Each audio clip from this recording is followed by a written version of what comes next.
She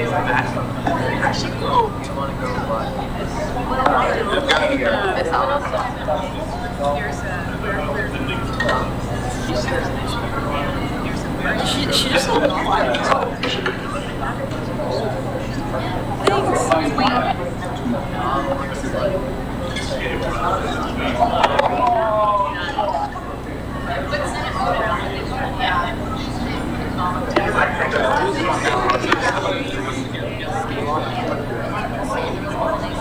So it's missing.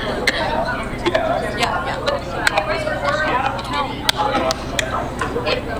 It's Miss Ellen.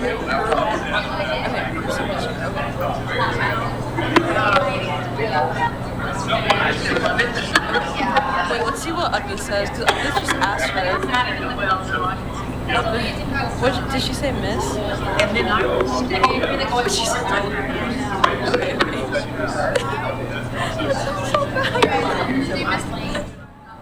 She's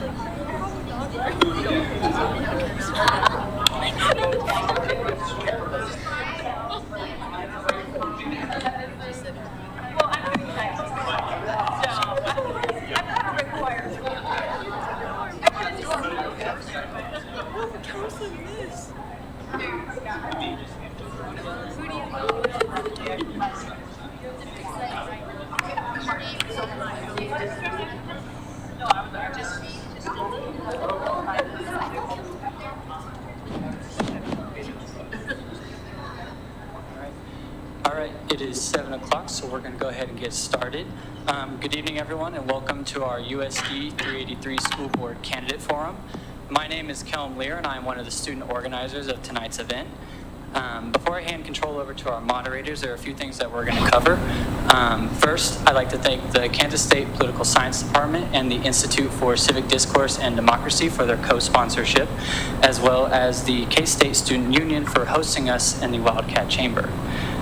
Secondly, I'd like to thank our three moderators from Manhattan High School who generated the questions that will be asked tonight. They are Advith Natarajan, Raisa Hossein, and Alejandra Parma. Third, with 9 candidates, not all of them are here this evening, we had to design a process that allowed each candidate equal speaking time on each of tonight's topics. To ensure we get through all of the questions in our allotted time, we ask that the candidates and audience adhere to the following rules.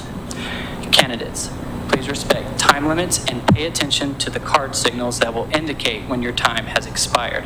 A yellow card will be raised when you have 30 seconds left to respond, and a red card will be raised when your time has expired. Do not interrupt other candidates. Stay focused on the issues. Offer and examine support for claims. No name calling or personal attacks, please. Listen to everyone respectfully and thoughtfully. Seek understanding and common ground. Audience members, there are 2 appropriate times to applaud during the forum. The first time is after this introduction, and the second time is after the event is adjourned by myself following the closing statements. Otherwise, please be respectful of our limited time this evening so that we may get through all of the questions. And with that, I want to welcome you all again to tonight's forum, and you may now turn your attention to our moderators.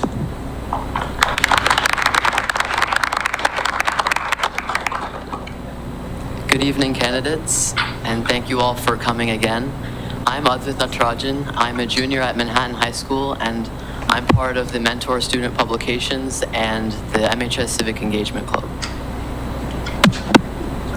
Hello, my name is Raisa Hossein. I am also a junior at Manhattan High School, and I am a part of the Civic Engagement Club and the Student Council. Hello, my name is Alejandra Parma. I am a sophomore at Manhattan High School, and I am with the Mentor. We are going to start with an opening question to which you will have 1 minute to respond. Candidates, why are you running for school board, and what will your priorities be? We can start with Miss Allen on the left, and we'll go to the right.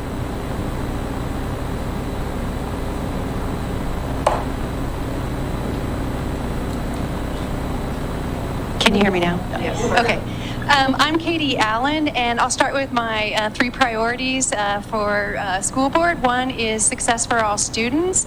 I really think that it is important to focus on helping some of those struggling students get back from the lost learning time from the pandemic. The other part that I really want to focus on is being a strong supporter of our teachers and our staff at the schools. As you probably listen to nationwide, there's lots of workforce shortages, so I think that that's one area to focus on. And the third priority is to really be a champion for public education and be a good listener. I know that there are lots of good ideas and concerns that folks have with what's happening in schools, and I'd like to be a good person to be able to be your voice at the board table. And I am running because I really believe in the premise of public education, and I want all of the youth in our community to have access to a high quality education in our community. I'm Frank Beer, and I've lived here for 22 years. All 4 of my children graduated from Manhattan High. All have gone on to be very successful in their own right. I want that opportunity to continue for kids now and in the future, and so my goal will be to help make that happen. My 3 main points, and hope to cover them in more depth later today, is parents first, understanding kids are most important, but parents first, wise budgets, and proper mission. I'm Kristen Brighton. I am a Manhattan native, K-State and Manhattan High School graduate. I'm the mom of 2 students. My older son just is starting his sophomore year in college, and my daughter is a senior at Manhattan High School. My kids have gone to USD 383 schools all throughout their educational career. As I said, I am a business owner. I met Frank working in the Chamber of Commerce. I've been really involved in efforts to try to make Manhattan a great place to live, work, and play and learn. And so I got involved in running, wanting to run for the school board in the very first time when I ran in 2019, because I wanted to make sure that our students were prepared for the workforce. I do a lot of work, wearing my professional cap about how to better align the skills and talents of our students with what Kansas employers really need. And so I am excited to continue to build up our infrastructure and expand our career and technical education programs at our high school. It's also very important to me that we make sure people realize that USD 383 is a major employer, and I've run out of time, but I will pass it on to Rob. Thank you. I don't have to pause it now. I'm Rob Busby. First, thanks to Manhattan High Civic Engagement Club and ICDD for putting this on. I have 3 priorities, and the first one is to significantly improve our Kansas assessment performance scores in English language arts and mathematics for our students, so that all of our students, particularly those with the most disadvantaged backgrounds, have the most opportunities that they can as they get out of schools. That matters a lot to me because I was one of those students. And I don't know if you've heard me talk about this before, but I grew up in one of those really poor backgrounds. You know, when we talk about some of the opportunities for school lunches and so forth, never paid full price for a school lunch. Most students didn't pay anything at all. I want to take care of our teachers, and I want to take care of our taxpayers as well. And I work collaboratively on the board to do that. I work in IT and cybersecurity professionally, and I also teach cybersecurity in career and technical education. Boy, only 1 minute. Well, so I guess I'll start off with my priorities. We're still kind of recovering from the COVID slide, as they call it. So I want to see us get back up there. I think we're about to the point where we were before that, addressing the diverse needs of our students, and also making sure we pay attention to the security of our schools for our staff and our students, and also maybe mental health for our students and for staff is important as well. You know, education is a cornerstone of society, and our children deserve access to world-class education. And I bring a unique blend of skills. I've been on the school board for 16 years, so I bring institutional knowledge with it. But as a parent, I know how important education is to our kids. As a community member, I can see how good schools help our community thrive and become a strong community. And as a person who's worked closely with educators, I understand the needs of teachers and the staff, and will promise to support them. Hi, I just want to thank you all for coming out this evening. My name is Courtney Jane Hockman. I am running The first reason is because I'm very passionate about public education in our community. I have 3 students, 2 of whom are in our district now, entered the district in their preschool year. My oldest son is 14 and he's a special education student. My younger son is in the 3rd grade, and then I have a 2-year-old who'll be entering our district next year. So I've been here a while, I'm going to be here a while. My priorities, I'm running on a platform of inclusion for all. That's not just students, that's faculty and staff. You can't be successful at your job or learning if you don't feel welcome and respected and pride of where you're going to school or working. So just like we understand that students can't learn if they're hungry, you can't learn if you don't feel comfortable in your environment. The second thing, similar to Kristen, I learned a lot when I worked at K-State about the meaning of success. Oh, all right. My name is Greg Hoyt, and I'm a lifelong member of this community. My family moved here in 1968, and I won't tell you how old I was then, but it makes me old now. I've worked, so I attended Manhattan Public Schools. I worked in the public schools for 31 years, both as a classroom teacher and as an administrator, retiring in July of 2019. So why am I running? Because I believe public schools are the foundation of any community. Manhattan's a little bit different with the presence of the university here and the military installation not too far away. But this public school system is an important part of this community. And so I believe in civic duty, and I want to do my best. My priorities are represented right over at this table right here. I believe in supporting students and student success, which I think is measured in many, many different ways, not just an assessment score. And so I look forward to the opportunity to serve. Thank you, candidates, for your opening statements.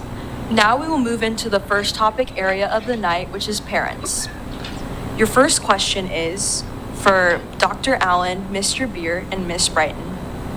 What do you know about parents' concerns in our school district? We will begin with Ms. Allen. I have been out knocking on doors, talking to parents and lots of folks in the community. And I would say when I talk to parents, particularly parents with students in elementary school, what the big concern really is around some of that foundational pieces of education that were lost during the pandemic. So I hear from parents of younger students, real concerns about struggling readers and students struggling with math.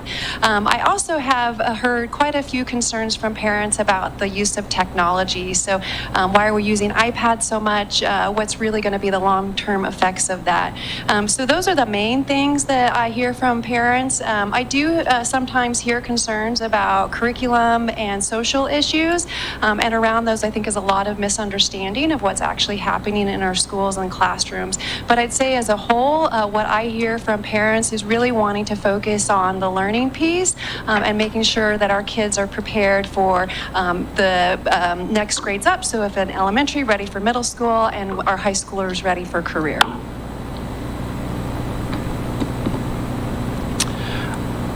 Parents' concerns that I'm hearing, certainly similar to what Katie's saying. A lot of it surrounds COVID and the 2 years that really put us behind, and looking for opportunities for ways, and I don't know what those ways are. We need to investigate ways for that to be caught up. Conversely, I hear that for those children who didn't experience the COVID slide, it's been more challenging because teachers are teaching a broader spectrum of accomplishment right now than they did before. It's creating new and different challenges. That's always been there, but I have concerns, parents who are concerned about that, and wanting to make sure that if they have accomplished children, that they're getting the opportunities that they need as well. Certainly safety is another issue, particularly, and this is a good thing. These things that kids carry, there's too many things being seen, whether it's posting, there's been some posts on Facebook of spats of things on there. Parents are concerned about that. In the past, maybe they didn't see that. I'm a proponent of maybe these being checked in the locker or checked in a locked area when children arrive to school, and maybe give it to them during lunch, and then they pick it back up at the end of the day. I think that will create a lot of ease in regard to the stress and pressure that's there. It won't be easy. It'll be a difficult thing for teachers and students, but I think it's something that needs to be considered. Much like Frank and Katie, I've heard a lot about the iPads, which were a huge leap forward when we had to make the decision at the beginning of the pandemic to go one-to-one, so that all of our students had technology at their disposal that they could take home. And that was kind of, what do you want to say, a catch-22. We needed to provide those skills and resources, and we had to make those decisions very quickly. But at the same time, I think a lot of parents have seen their children become overly dependent on them, really struggling to read physical books, struggling to pay attention to discussions in class, and always feeling distracted. So that is definitely a concern.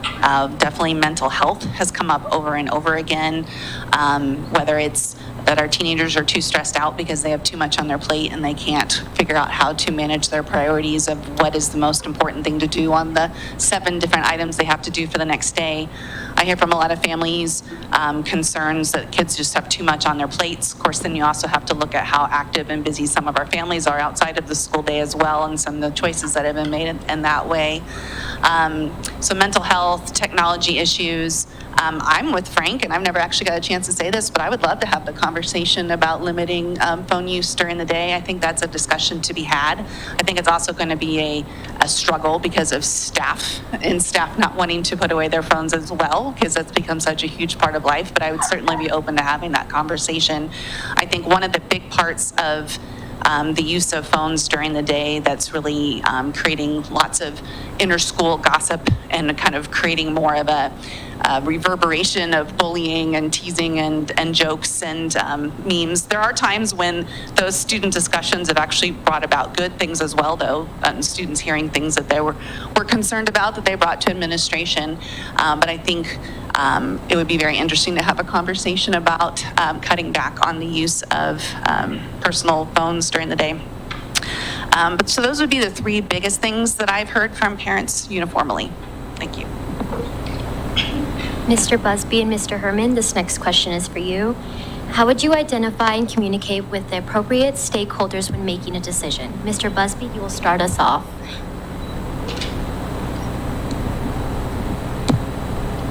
Oh, it's on. So how would I identify and communicate with the appropriate stakeholders when making a decision? Oh, that's a great question. Okay. So stakeholders are pretty broad when it comes to making any kind of a decision. And I do that pretty regularly in my professional life, where we have a lot of stakeholders, sometimes stakeholders you don't realize you have. Say you're going to implement a new program. Who else is going to be affected by this? And that's the first question you should ask. Who will be affected by this?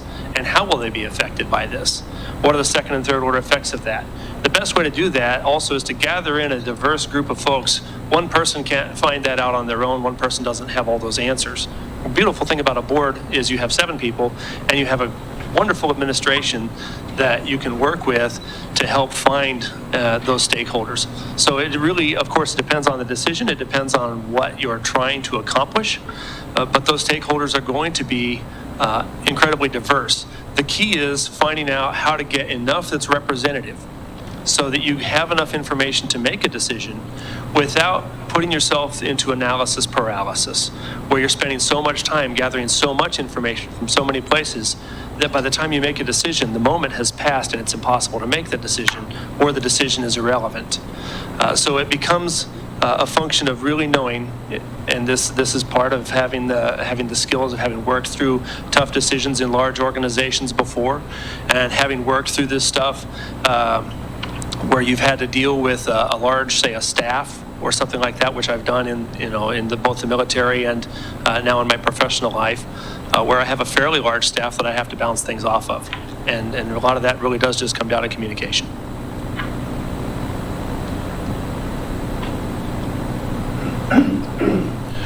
But when it comes to making a tough decision, I listen to the constituents and the stakeholders, and we get a lot of people that come and address the board. And I think it's important to listen to them, but not just listen, but that they're heard as well.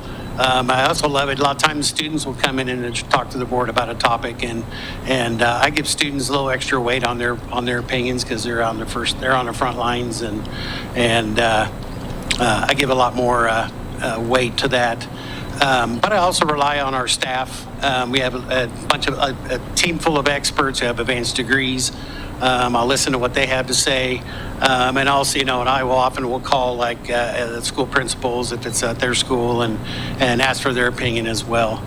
And I actually do keep track of there was a topic, which I won't say what it is, but several years ago, and I probably got 1,000 emails. Between emails, phone calls, and texts, and I kept track of them, positive and negative, and so that kind of helps me sometimes move the bubble on the direction I think it needs to go. Ms. Hockman and Mr. Hoyt, please answer this final question in the parents topic area. How does a school board balance the need to provide a quality education with the need to be responsive to local taxpayers? The budget question. So I think everyone up here will tell you that having a school district that provides the best education possible for their students is something that we all strive for. And I think our current and past boards have been doing excellent jobs at balancing the needs and the need for change. So increasing staff salaries, things like that, making sure that repairs are done correctly. The thing is that COVID was not that long ago. And so we're still recovering as a district, as a city, as a state, as a country, as the world. And so everything in your budget at home is being felt by the district on a much larger scale. So gas for your car at home, gas for buses, gas for our electricity bills, buying toilet paper, the district is feeling that too. And so we're not, the board and those who deal with the budget are not unfeeling about this, but there are things that need to be done. And unfortunately, some of those have come at the same time that the property values have increased. And so it's made kind of a mess of things. There were 4 buses purchased and 1 is an accessible bus. And these are not inexpensive items, but they're not items that come up every year. So, the board has always been thoughtful about the decisions that need to be made and how to keep the lights on, how to keep teachers, staying in our district. So yeah, it's tricky. I would just say, I have a lot of empathy and understanding for that hardship, but we need to keep investing in our students and retaining our staff. I agree with reframing the conversation in terms of the word investment. So I think everybody wants to be sensitive to paying taxes, at least if you're a property owner or a business owner.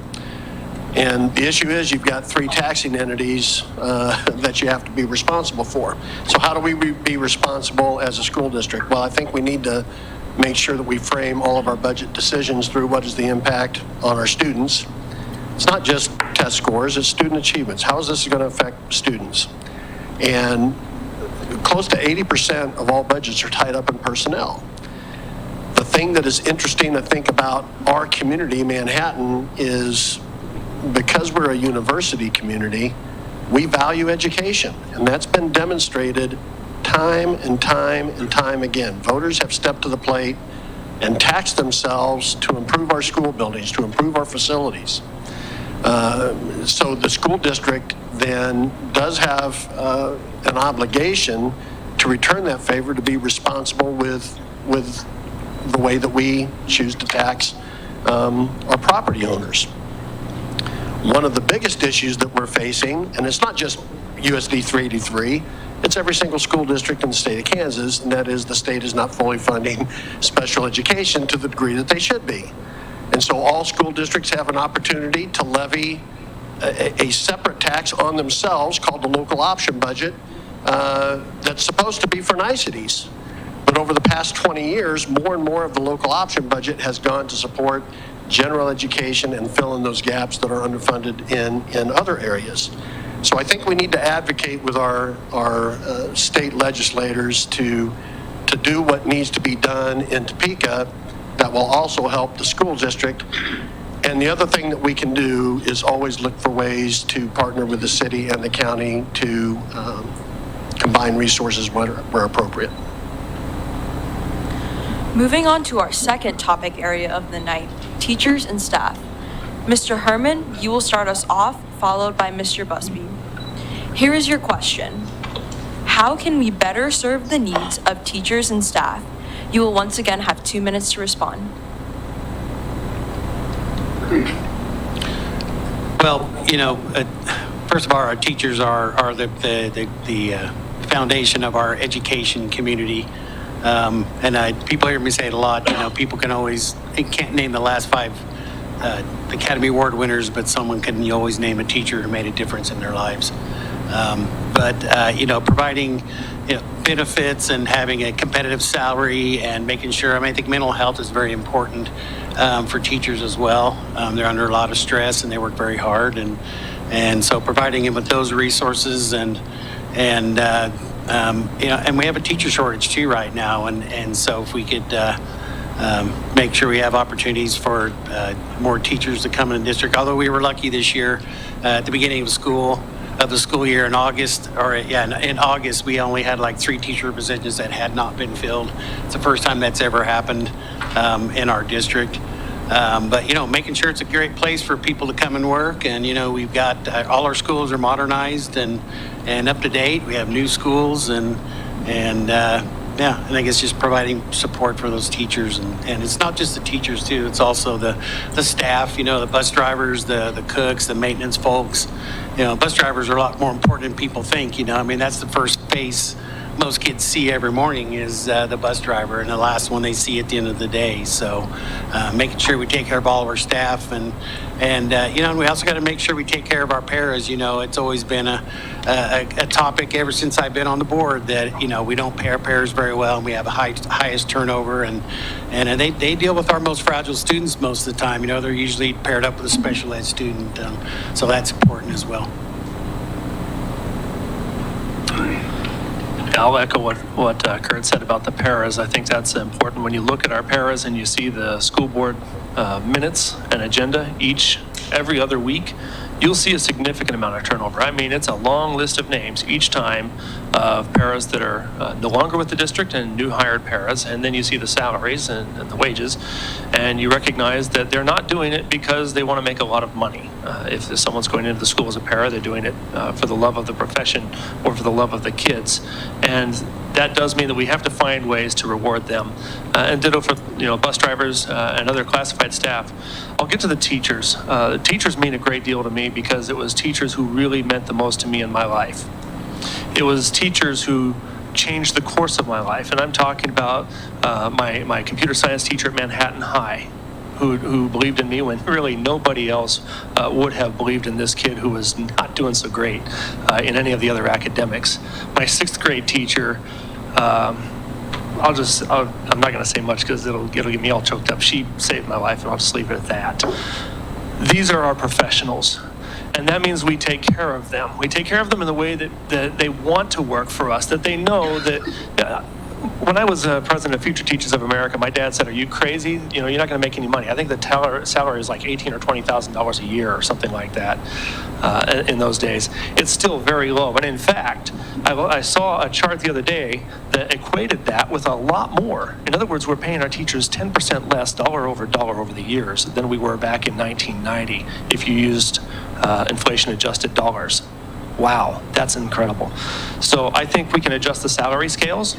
We can compensate teachers when they have to travel for their continuing professional education. We can reward innovation. When teachers come up with new techniques in the classroom that work really, really well, and they're advancing the profession, let's reward that. Mr. Hoyt and Ms. Hoffman, the next question is for you. What resources could the district provide to teachers and staff to address the performance gap between student subgroups in our district? Mr. Hoyt, please begin. Well, I'm one of the least qualified probably to answer that question. I think you asked the people that are in the building, what resources do you need to address these gaps? So I'm going to date myself. 8 years ago, 10 years ago, we had a student subgroup, particularly at the high school, that was underachieving in state reading assessments. And so investment was made in professional development. There was curriculum materials, and the department was led through basically an individual study of what are some research-based strategies that we can use to address those learning gaps. So I think those are the things that need to be done. Now, the school board's not going to direct that activity, right? Because we've got a director of teaching and learning who has an office at the Robinson Education Center who brings those things to the board. If there's an investment to be made financially, yes, we're going to approve that. But I think we're paying a lot of people decent salaries in our district to do their job, and the Board of Education has one employee that they're responsible for. That's the superintendent of schools. So let's have the professionals bring to us what are the resources they need to bring those levels up, and then let's find a way to support that.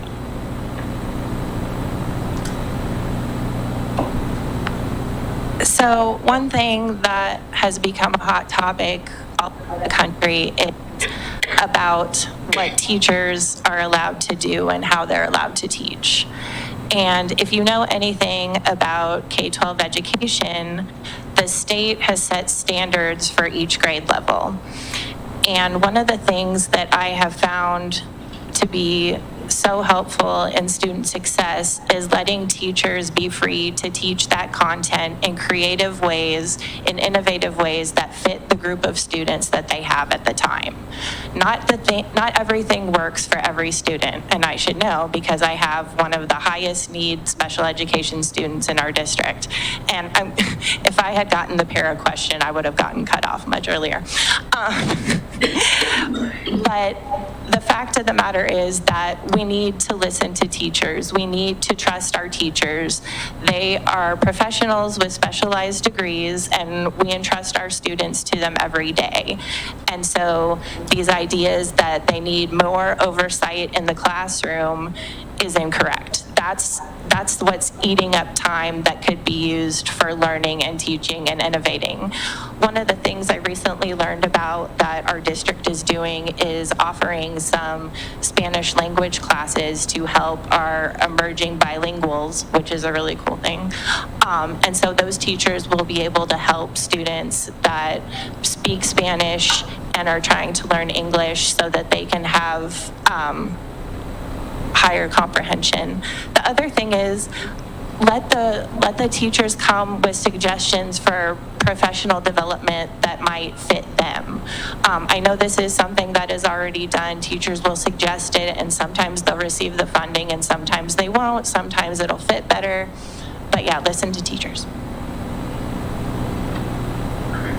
To close the teacher area, Mr. Beer will start at his table, followed by Miss Brighton, Miss Brighton and Miss Allen. Here's the question. What issues do you believe the district needs to address in its curricular and non-curricular programs?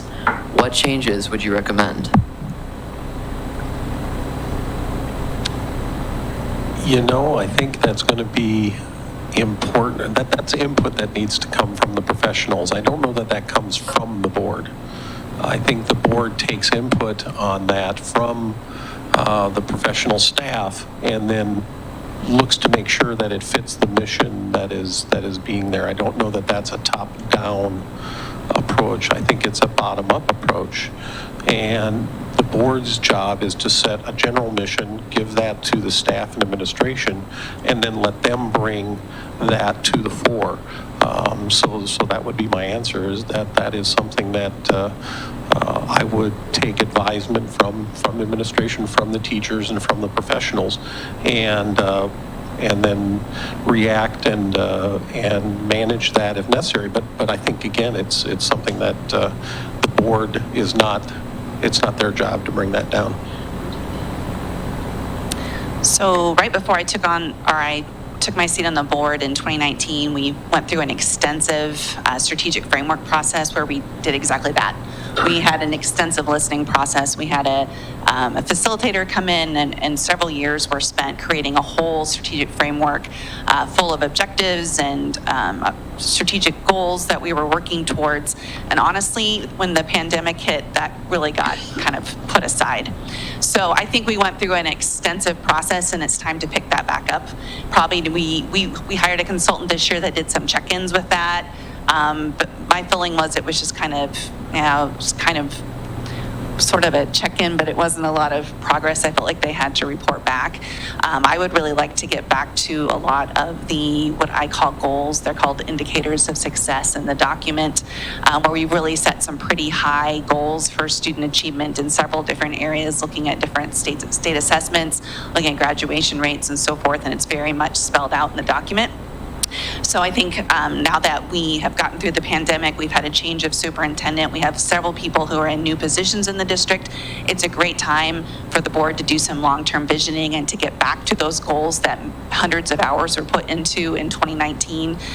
So I'd like to go back to many of those. A lot of those goals, we had things to improve upon before the pandemic. And so while we've been able to get back to where we were, we still had a lot of areas of growth we needed to achieve. We had been put on notice by the state that several of our subgroups needed to have academic performance increases, especially students of color, students who are homeless, and emerging bilingual students. And so I think we really need to get back to those priorities. If we can raise those group standards along with graduation rates for everyone, I think we will see much higher academic outcomes district-wide. Great answers that you've already heard, so I'll put another twist on it. So in addressing curricular and non-curricular pieces of the school district plan. So I think one of the things that we hear a lot about is absenteeism and disengagement in schools. And so one of the things that I think we could perhaps do a little bit more of is project-based learning. And I see that in some classrooms and in some grades, but what the research shows is that's really a great way to get kids engaged in the learning. So they're not just sitting there listening, but they're actually doing the hands-on projects. They're getting to work not only in the content matter, but also collaborate with peers, use critical thinking, kind of be innovative, and just learn what they actually love to do. So I think that's one thing that could enhance our curriculum, no matter the subject or the grade level. The other thing that I hear quite a bit about, which would be non-curricular, is behaviors and discipline in the classroom. So that is an issue that I hear over and over, particularly from maybe a parent of a teacher that has left the profession, is willing to just say, my daughter or my son was teaching, but they left the classroom because they just couldn't deal with the behaviors and they weren't allowed to discipline. So I think that's an area that we should look at and understand what's really happening in our school district, and are there ways that we can improve or enhance what teachers are allowed to do to really manage behaviors. And the last part of it around curriculum, I alluded to one of the concerns I hear quite a bit is about social issues, and are things being taught in the classrooms that maybe people don't approve of. And as a parent, I know really what my kids are doing. I have access to all the information and curriculum, and I have a full understanding that some of these stories that we hear in the media about things happening in the classroom just aren't true. So I think communication to the community and folks who are really concerned about what's happening with curriculum would be one area that we could do more of to increase understanding. Thank you, candidates. Now we'll transition into our final topic of the night, Students, starting with Ms. Hockman and Mr. Hoyt, you'll have 2 minutes to answer the following question. What are your thoughts on the school district's programs for special education students, English language learners, and gifted students? Ms. Hockman, you may begin. Yay. My friends up here have heard this before. So I think that our district, has a duty with public education to provide every student, regardless of their level, to have an equitable public education. And I think our district does a really good job of that. When people hear the term special education, they typically think of someone like my son in a wheelchair, nonverbal, but that's only one part of it. Our gifted students are also included in that bubble. And so I try to educate as many people of that fact because we're always talking about funding special education at the federal and state level. And so I think people think it's, oh, well, that's not my kid. Well, your kid might be in the gifted program. And so, yeah, it is your kid. Plus, there's things that come in through special education like paras that are actually beneficial to everyone. That puts more adults in the building. At the higher grade levels, if a para is in the classroom who's technically assigned to one student, they can also be a resource for any student in that class to ask a question because that para is learning right alongside everyone else in that class. It's just, it's a great thing. Like Mr. Hoyt mentioned previously, yes, we should absolutely push for the state funding of special education at the levels that it should be, because that can take some heat off of our budget because special education funding is expensive. It is a high dollar item. As far as our emerging bilinguals, second language learners, whichever term you prefer, I think that this new program for teachers to learn languages so that they can be more effective teachers is a move in the right direction. I think there's been a lot of improvement made. Great question, and I want to address students with disabilities, English language learners, and gifted education students, but there are so many other types of students that are out there. And so the last 5 years has really seen a push in the state for individualized learning. And so I appreciate the use of the word equity, because equity does not mean equal. It's not everybody gets the same thing. It's what support do you need as a student? And the support that you need as a student is different than the support that she needs as a student. So let's find what those supports are.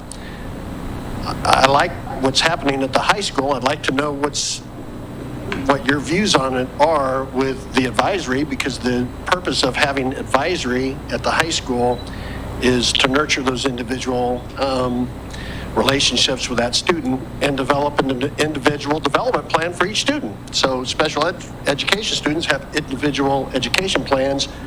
That's federal law. They have to have that. Well, all students can have an individual development plan for themselves. What does that look like for you? What does that look like for a gifted student? What does that look like for a special education? And they're not going to look the same, but that doesn't mean that they all don't need the support that they require in order to achieve what it is that they need to achieve. So what are we doing at the middle school level? What are we doing at the elementary school level to nurture that? And I think that's where the key lies. The problem is, it's gone on for decades in the world of education, but we constantly add more to educators' plates, not just teachers, but the support personnel, the bus drivers, the custodians, everybody. Do this, now do this. And so the plate's not getting any bigger, but things are piling up, and you can't ask people to do too much. So what can we take off of the plate that will also help educators support individual needs? Ms. Brighton, Dr. Allen, and Mr. Beer, here is your question. How can the district better prepare students to be active citizens after graduation? Ms. Brighton, please begin.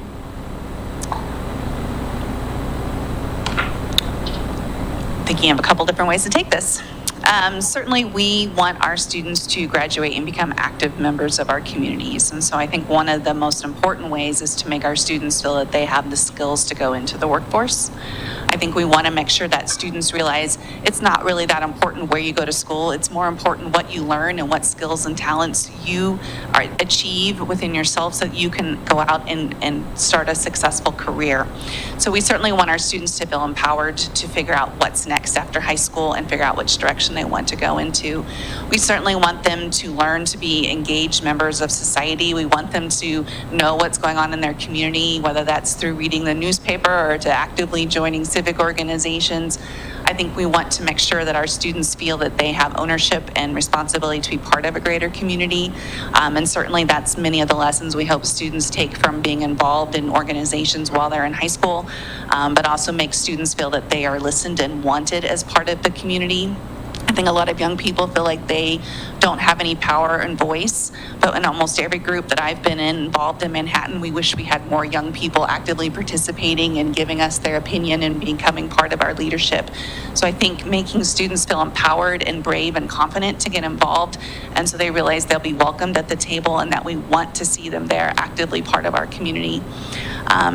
So definitely making sure they feel prepared to go into the workforce, making sure they feel to be prepared to become engaged members of society are probably my two top priorities in that area. But certainly we also want to make them realize that someday that they will come back and they will be parents of the next generation. And so we want them to see that their role in helping to guide students and to become active members of a school community when they're parents is also a key part.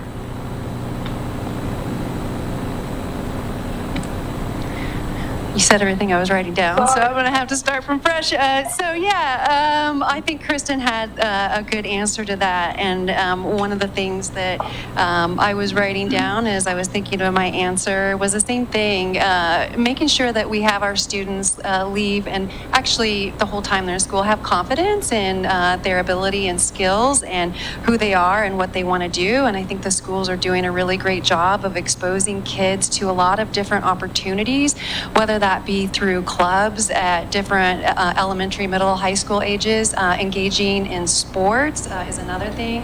A lot of the activities that are beyond curriculum are really helping our kids understand, again, that teamwork part, the collaboration part, and being part of something bigger. The other thing that I think is really part of our community and also the schools foster is introducing our kids to a diverse array of materials. So when they get out of school, they're going to have lots of information that they can access. So letting them explore that in school. And also, I think one of the things about our community that's great is the diversity of the people here. So our kids have access to folks from all over the world and can learn how to create relationships with people that are strangers. So I think that's one of the nice things about our community. The other thing, which is part of curriculum, and I hear quite often, is the idea of putting civics back in, and I think that we have a lot of that with our government class. So making sure that all of our students are getting that content and material will be important. And then I would say the other part of it is some of the relationships that the school has with other organizations, and I'll just use my own kids as an example. They're in Scouts, which they wouldn't have gotten introduced to had the schools not let them in the door to recruit students. So I think the schools do a great job of figuring out not only what can they offer, but what other things in the community that can point kids to for other opportunities. Katie stole my thunder a little bit with civics. I'm going to start with the simple. We've all seen the man on the street interviews. The percentage of young people that don't know the basics. Who is their representative? Who is their senator? What is a senator? What is a representative? I think it's important that we teach that. And I'm going to transition into the more ethereal part. We need to teach our kids that they are in the best place in the world with the most opportunity. Challenges to be sure. Challenges to be sure. But don't let the challenges dominate what they have and the opportunities that are there. We need to grow citizens that desire, that know that their desires can be met through hard work and effort. We sometimes, I think, are right now focused on the flip side of that. We're focused on the challenges rather than the opportunities. The opportunities, if we know that we have the opportunity to improve, we can improve. If we go in thinking there's no way to dig out of this hole, we probably won't. So what do our schools need to do? I think they need to, I believe that our schools should instill that our students live in a great time, in a great place, with opportunity that abounds. And will they meet challenges? Absolutely. But overcoming those are some of the most rewarding things that they'll experience.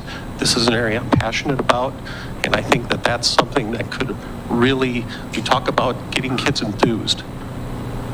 Rather see the sun coming up than the sun going down. Mr. Herman and Mr. Busby, please respond to the following question. How will you ensure that students are effectively communicated with about board decisions? Mr. Busby, sorry. I thought I had an out there. That's an interesting question. And the reason I find that interesting is I was one of the probably close to 1,800 out of 2,000 students in Manhattan High School who was vaguely aware there was this thing called a board. And so ensuring students are aware of those decisions, there are some interesting ways to do that. I think one of the most important ways, the one thing I did do, being marginally literate, I would read the mentor. And so having anything that the board is doing, particularly its decisions, communicated with the school student publication, engaging with the student body, as we've seen the student, I don't think you call it Student Government Association, Student Body, thank you, Student Council, wow. Engaging with the Student Council, and I know that they come to the board meetings, to ensure that those things are communicated and communicated clearly, communicated in a way that is succinct. And when there's confusion, when there are questions, we make sure that we can address those. We make sure that the students have, feel like they have an opportunity, an avenue to come and ask, why did you do that? What was the reason behind this? Because sometimes a decision can be pretty controversial. It can be pretty challenging to understand. Why did you cut X program? Why did you increase funding over here? Why did you increase the tax rate? Now, my parents are pretty upset about what it's going to cost for the house payments. Some of those things, students, my impression is they're pretty doggone smart. And we'll get those things, but you do have to communicate it.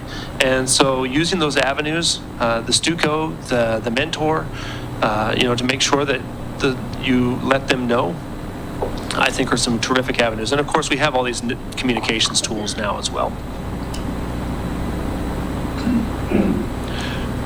Took some of my answers here, but so I guess the boring way would be watch board meetings. Sometimes we have tens of viewers, and so I think that would be a good way to know what's going on. We have board packets and other board, but our minutes are put out after every meeting. I know that's not something a student would tend to do. Read the school paper, the mentor. We have Parent Square, and I think students can also use that as well. And also the Stuco is at pretty much every board meeting, and we have representation here tonight that's on that part of that team. Excuse me. And I think that decisions that are made that can affect the students, I think the schools probably do a good job of passing that on to the students, and so they're aware of what's going on, and probably word of mouth probably spreads a lot quicker than what the staff can push out. So I think that's about all I can think of. Thank you, candidates, for answering all of our topic questions. So to close out the evening, I will ask one final question to which all of you will respond. You will each have 1 minute to answer. We will start with Mr. Hoyt and work our way to Dr. Allen. What sets you apart from the other candidates? Mr. Hoyt, please begin. Well, I'm the only candidate that has spent 31 years employed by the school district. I know I'm not the only one that graduated from Manhattan High School, but 16 years teaching mathematics at Manhattan High School, 9 years as principal at Eisenhower Middle School, 6 years as principal at Manhattan High School.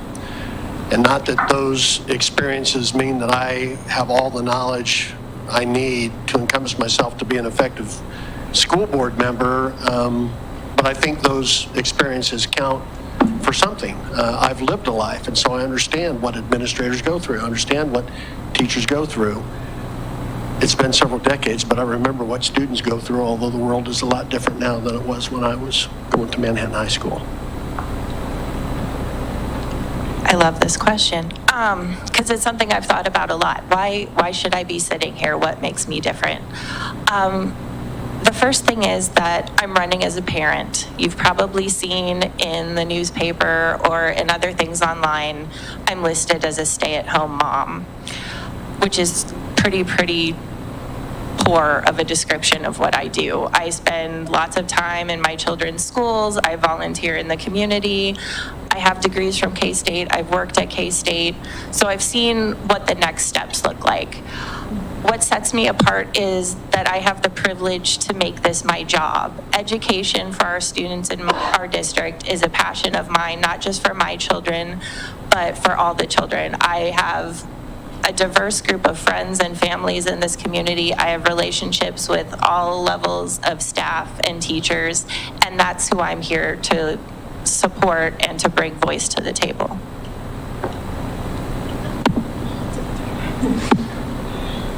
I guess, what I bring to the board is I've been on the board 16 years now. I've proudly served the district and as a board member, been the president 3 years of those 16 years. So I still got the fire in my soul and gut to serve the community. And I've also been on the KSB, the Kansas Association of School Boards Board of Directors for 8 years.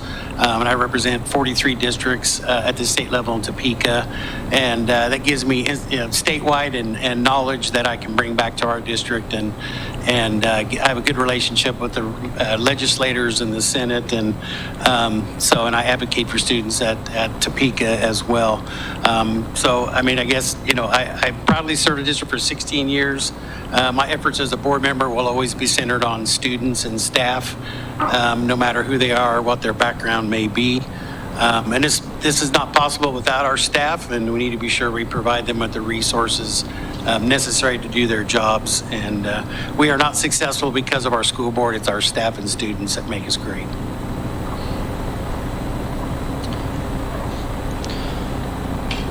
So I do have an interesting, background. I kind of alluded to it a little bit earlier. My mom was an 8th grader who had to drop out so that she could raise me.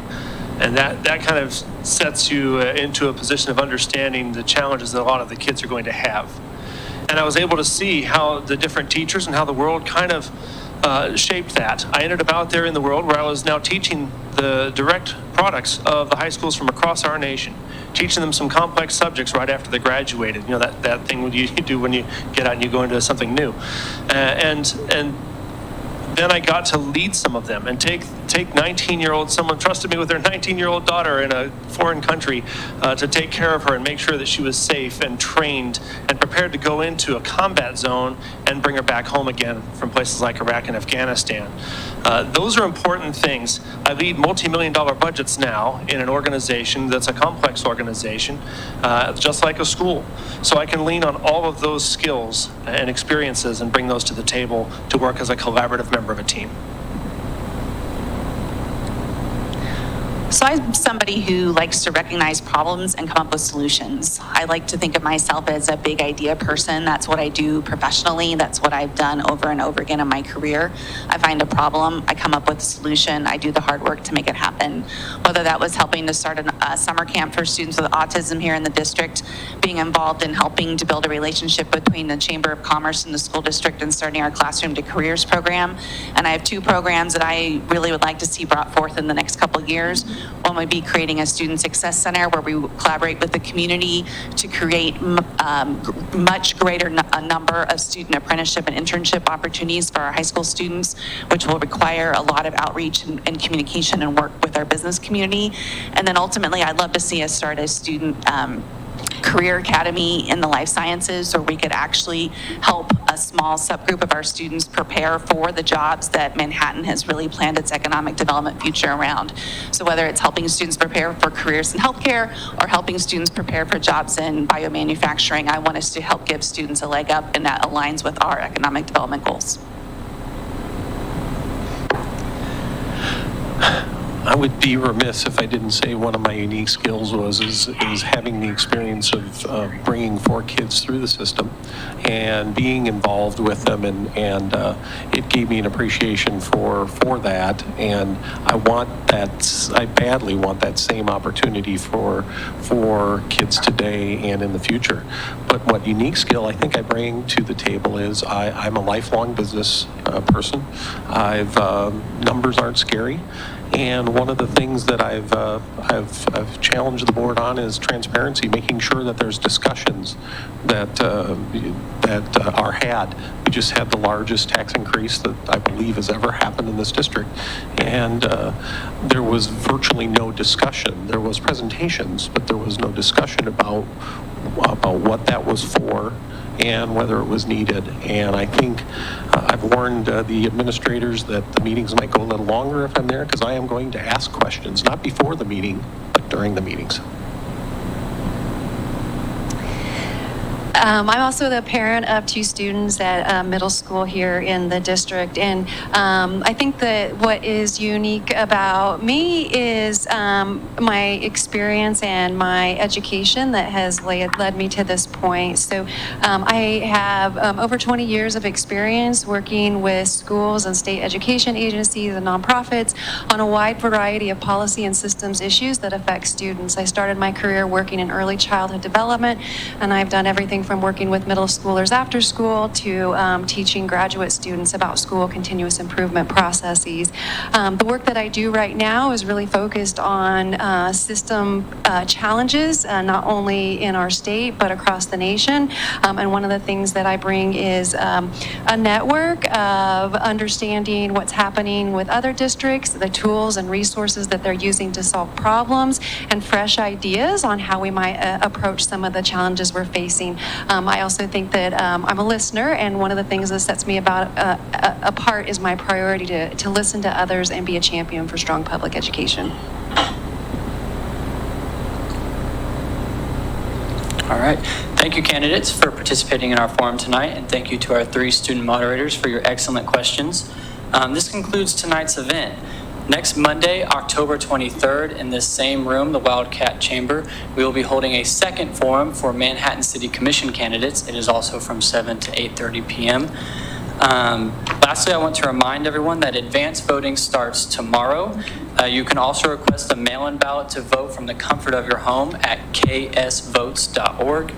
But if you do prefer the excitement of going in person on Election Day, this year it is on Tuesday, November 7th. Please make sure you have a plan to vote. Encourage your family and friends to do the same, and have a good evening.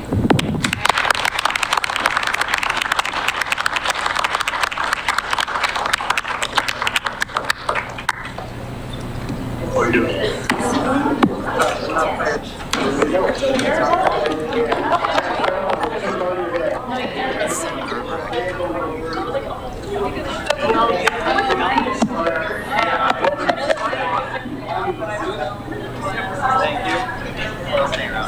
Thank you.